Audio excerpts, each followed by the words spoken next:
হাসান আলী মোল্লা আদর্শ গ্রাম ভূমিহীন সমবায় সমিতির নির্বাচন অনুষ্ঠিত হয়েছে।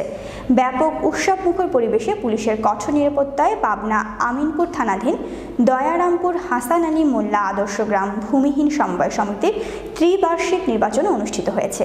শনিবার সকাল 8টা থেকে শুরু হওয়া ভোট গ্রহণ চলে বিকেল 4টা পর্যন্ত।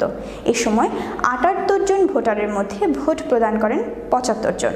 উক্ত নির্বাচনে বিভিন্ন পদে প্রতিদ্বন্দ্বিতা করেন 9 জন প্রার্থী। এর মধ্যে বিনা প্রতিদ্বন্দ্বিতায় নির্বাচিত হন 7 জন। পরে সভাপতি পদে চেয়ার মার্কা প্রতীক নিয়ে আনিস দেওয়ান এবং আনারস মার্কা প্রতীক নিয়ে প্রতিদ্বন্দ্বিতা করেন ঠান্টু খান।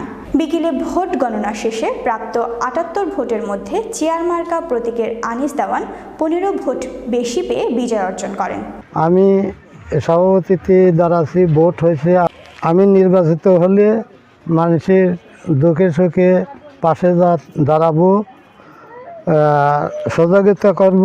তাদের সহযোগিতা নিয়ে একটি মডেল আদর্শ গ্রাম, সন্ত্রাস ও চাঁদাবাদ মুক্ত আদর্শ গ্রাম রূপান্তরিত হবে। এই বলে আমি আমার বক্তব্য শেষ করছি। জয় বাংলা, জয় বঙ্গবন্ধু।